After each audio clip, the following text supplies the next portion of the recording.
Hey everyone, welcome to our small footprint. Today I used up the rest of that pumpkin mostly, so some pumpkin choc chip muffins and some pumpkin gnocchi for everyone else.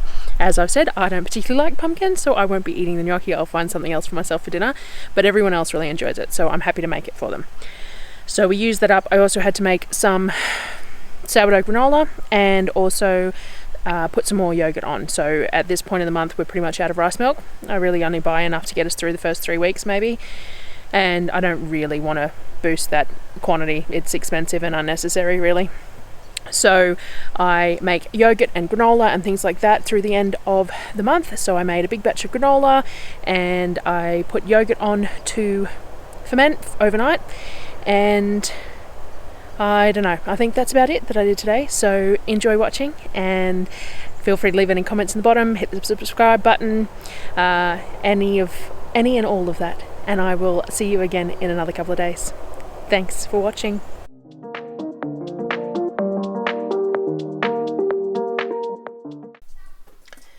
Today I had to finish off using the pumpkin up that I had roasted the other day. So the other day I made what did I make with the pumpkin? I don't even remember now. I made the lasagna with the pumpkin bechamel sauce. So I still had pumpkin left that I was going to do stuff with. So I started the day off and made some pumpkin choc chip muffins. So they're a pretty standard pumpkin sort of a recipe, but you're using the pumpkin puree as some of the fats and things like that. As per usual with muffin recipes, don't over mix it too much and things like that.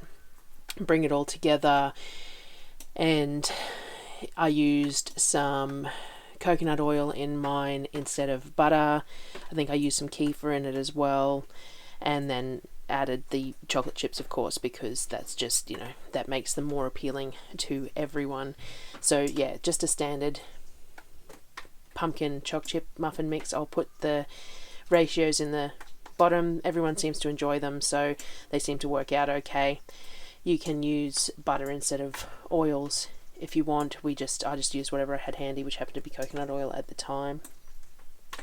So once all the batter ingredients are together, then you want to fold through the chocolate chips, or you could add some sort of fruit if you wanted, I'm sure. My kids aren't a huge fan of dried fruit in things. They like dried fruit just like as a snack, but not so much in baked goods or anything like that. So I tend to just leave that for them to snack on separately. I used muffin papers. I bought these last month because I had run out of my compostable ones and I just needed something as an interim. Had a discussion with lots of people in the comments about what I can use as an alternative, and I'm just not settled on anything. Maybe I need to buy myself some new muffin tins and try the flouring of them, the oiling and flouring, which a lot of people suggested.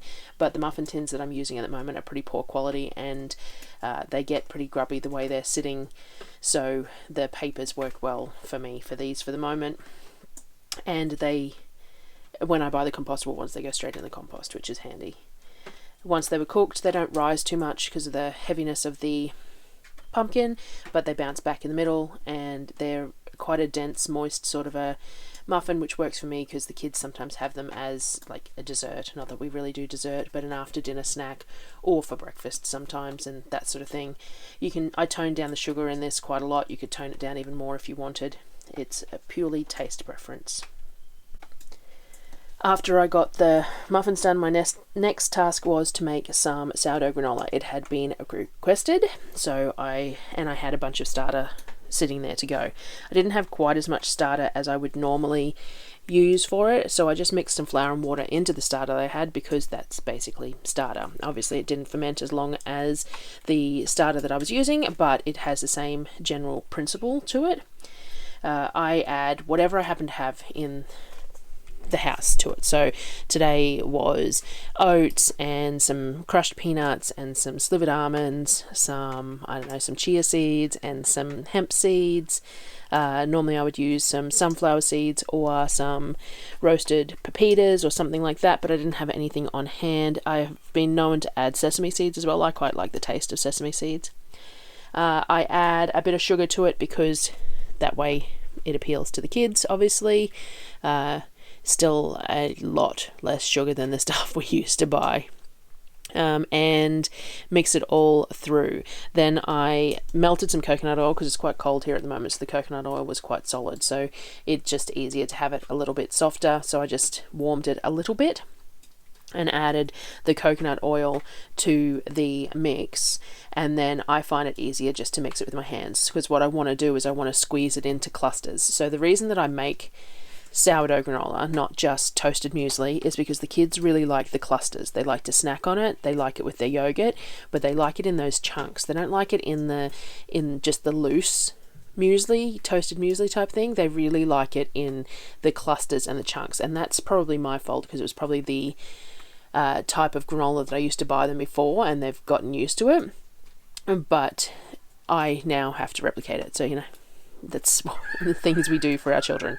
So I squeeze it together as I'm mixing it as well, and then we spread it on trays. And the way I spread it on trays is I sort of sprinkle it onto the trays in the clusters. I don't want it in a flat pack, I want it rough, and you want little gaps in the middle as well, because otherwise the middle doesn't cook and the outside edge does. So you want it to be sort of scattered across the tray in little clusters, a nice even depth, but with holes through the middle as well, so that the heat can permeate the edges of the clusters as well as the middle of them, so that it's just the way the kids prefer it. So this is how I do it. I do have a whole video on my sourdough granola, so I will link it up in the cards, but this is just obviously an overview. When it comes out of the oven, so I only have room for half sheet and a quarter sheet in my oven, so I think I ended up with 3 half sheets, 2 quarter sheets worth of it, and I just rotate them and I spin them in the oven as well while it's cooking to make sure that it's cooked evenly. And then when it browns is when I pull it out.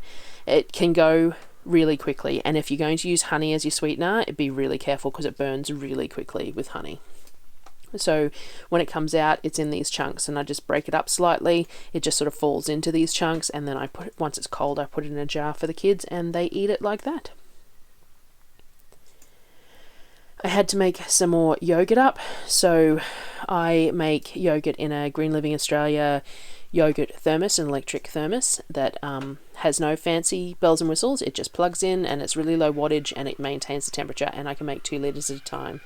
So I use UHT milk because it's the convenient way to do it. We don't buy much in the way of fresh milk. All we buy the fresh milk for is for our Kefir, and we only make that every once or twice a week.